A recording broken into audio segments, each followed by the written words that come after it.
Am I the a-hole for telling my parents they have to pay for my wedding?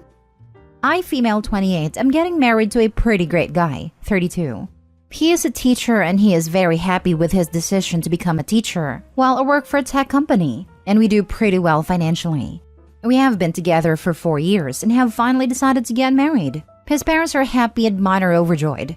One small wrinkle is that my parents expect us to have a massive church wedding with a few hundred guests, while we were thinking Jamaica this summer during his time off. We are willing to do what my parents want, but I am unwilling to foot the bill.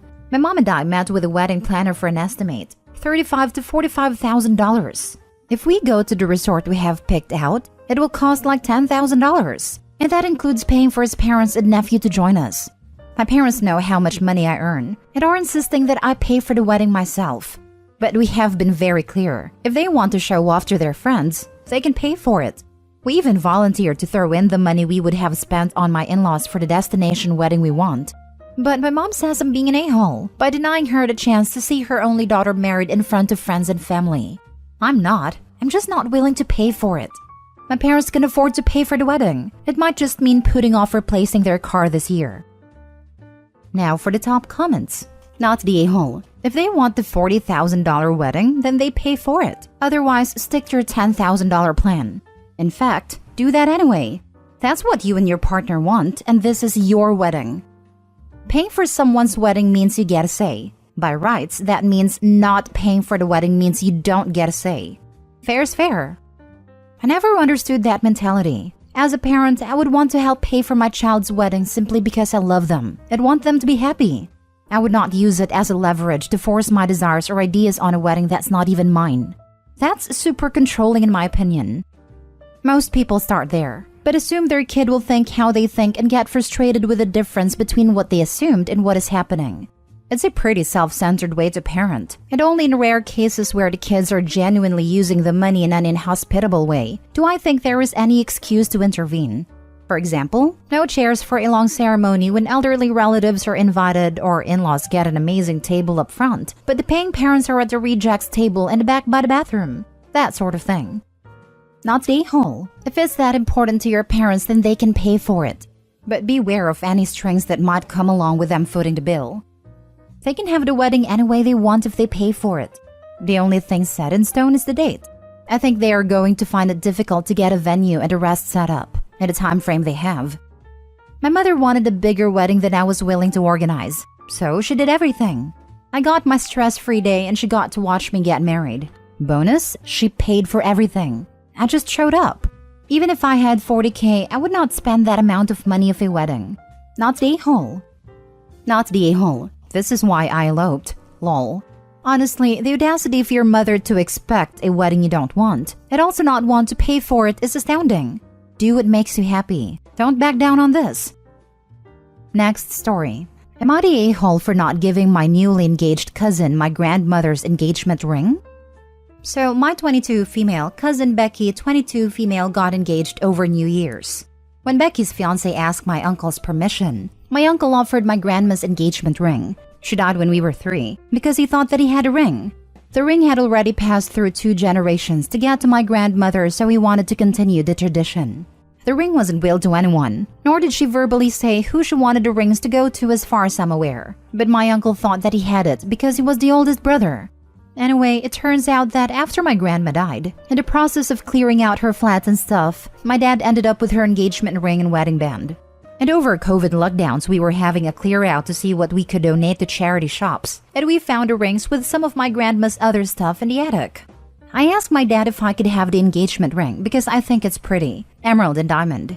I paid to have the ring cleaned, replated, and have the settings checked. I now wear the ring fairly regularly because since starting my career after uni, I've started to wear more jewelry because I think it's a simple way of looking more put together and polished. My uncle, aunt, and cousin, we're both only children, have been hunting around their house for the ring since late October, and Becky's fiancé proposed with some custom jewelry. My parents and I didn't know about any of this at the time. Over the weekend, Becky had her engagement party. I wore the ring not thinking much of it, because it went with what I was wearing, a green velvet jumpsuit.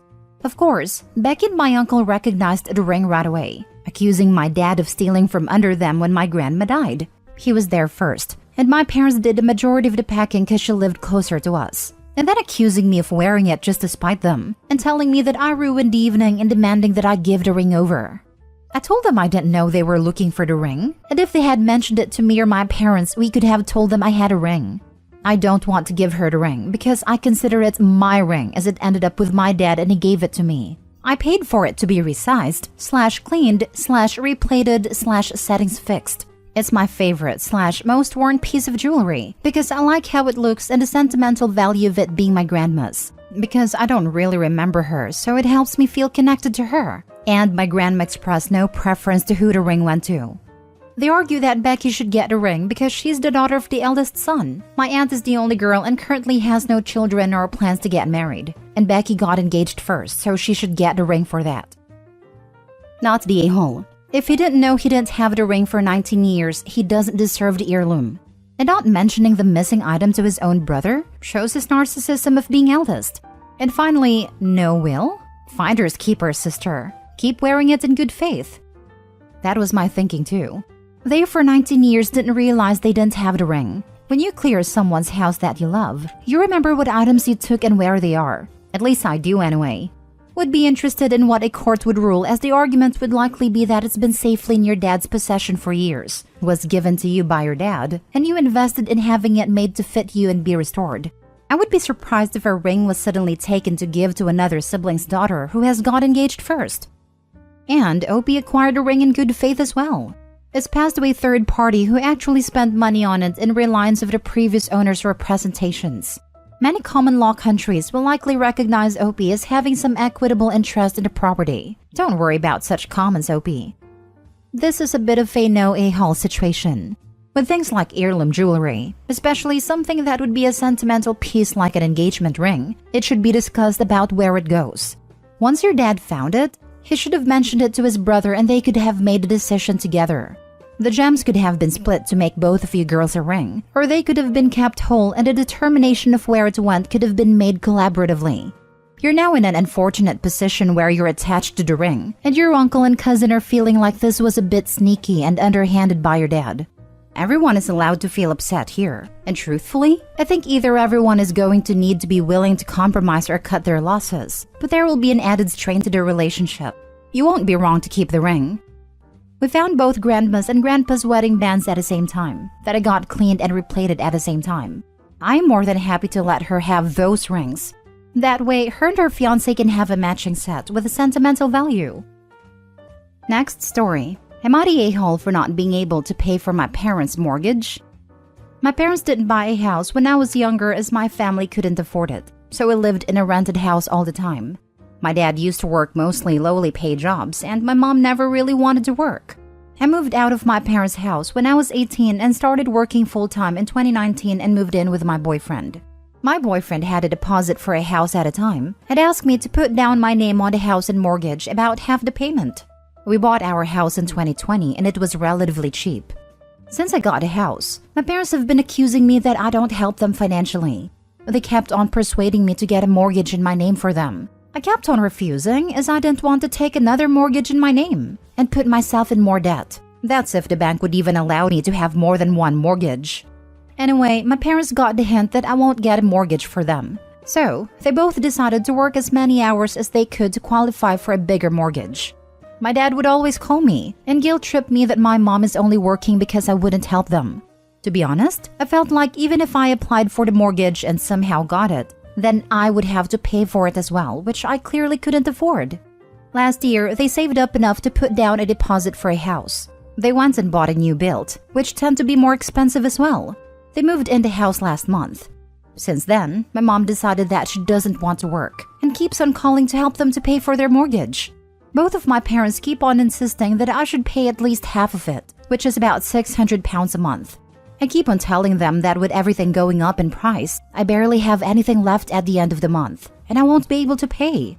I don't really feel like talking to my parents anymore. They keep on making me feel guilty for their situation. Am I the a-hole because I can't afford to help them? Now for the top comments. We both know the only reason you're here is because you feel guilty, not because you don't know if you're an a-hole or not. You feel guilty because the people that you owe nothing to are guilt-tripping you instead of doing what they need to for their lives. Obviously, you're not the a-hole, but your parents definitely are. I have no idea to the extent of your relationship, but me personally, I just start hanging up anytime the conversation gets there. Oh, someone's at the door. I'll have to call you back. Pizza's here. Later. I have to take a dump. Bye. And only whenever this group of grown adults that brought you into a world you never asked to be brought into start hounding you about paying their bills for them when you don't even live with them. Just know that they'd be financially using you if you don't immediately leave. It is the way they talk to me now that makes me question whether it is my fault. I have been trying to be strong and not fall for their words for a few years now, but I will try to use your tactics when a conversation gets there from now on. Your mother doesn't want to work and expects you to essentially do that for her. For the love of everything that's holy, never give them money, not even in an emergency. Because after the first emergency, the second will be there soon enough. It is absolutely not your fault. Good parents would never dream of pulling this nonsense on their child. I'm sorry your parents suck, but you need not, and should not, pay their mortgage because your mom is too lazy to work like a normal human being. Last story. Am I the a-hole for telling my brother he never deserved to be a father? I have custody of my 12-year-old nephew Dex. My brother is Dex's dad. He and Dex's mom divorced when Dex was 2. When Dex was 4, brother met his current wife Shanna, and when Dex was 6, his mom died. A couple of years later, Shanna got pregnant and went into premature labor. My niece was stillborn, and a hysterectomy had to be performed to save Shanna's life after serious complications. It broke her. She was lost, and in her grief, she attempted to cling extra hard to Dex and have him be the child she could no longer have biologically.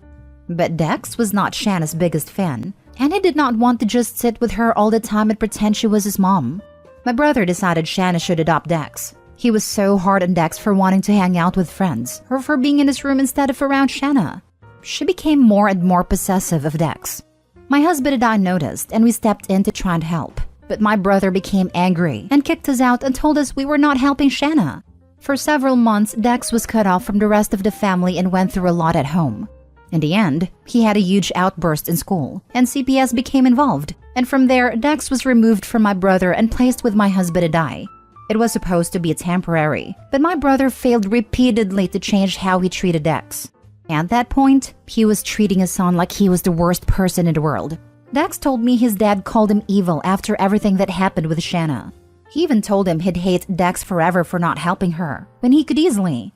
It seems Shanna eventually did seek help, and my brother decided this was enough to get Dex back, but CPS and the judge disagreed.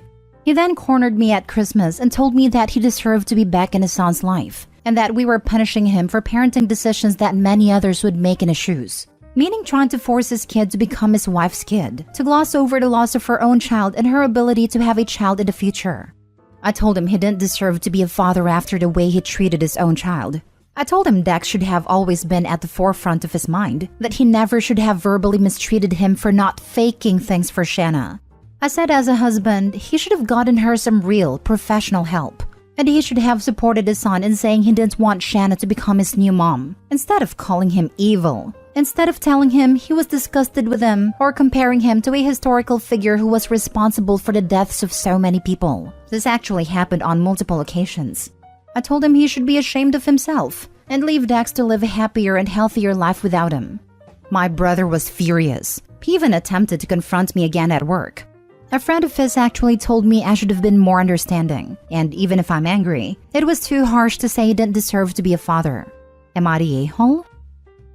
Not the a-hole. Their behavior was so problematic that CPS had to remove him, and he then repeatedly failed to change his behavior thereafter. It's good Shanna's getting the help she needs, but it sounds like your brother still needs a fair amount of help too. Until then, do what's in the best interest of the child. I hope they don't decide to adopt or foster. They would both be terrible parents. The brother is incredibly cruel and abusive, while Shanna is too fragile and unstable. Having an open or even a history of CPS would prevent you from being a foster care parent, at least in the area I am from. Hopefully private adoption agencies operate in the same manner. Not the a-hole. It seems to me your brother needs more help than his wife. Ask him to go to therapist. Were your words not polite? Yes. Was it justified? Definitely. That was what the courts ordered him to do when Dex was removed. He never went to a single appointment. Wow, then you're definitely not the a-hole. I can't believe how incredibly selfish and immature your brother is. While I understand your brother is panicked to try to help his wife who has just a miscarriage, forcing a very young child to be responsible for a stepmother's mental well-being is not the way to go about it. I am incredibly sorry for Shanna's loss, and I'm glad to hear that she's getting help. But it's clear that your brother needs help too.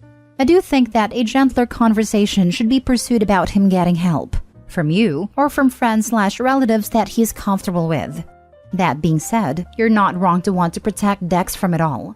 Not the a-hole, but your brother needs help, and maybe Dex needs to be made aware of what's happening in a way that'd be comprehensible to a 6-year-old. He's 12 now, and he was aware of what was going on with them. His dad used it to shame and talk down to him repeatedly,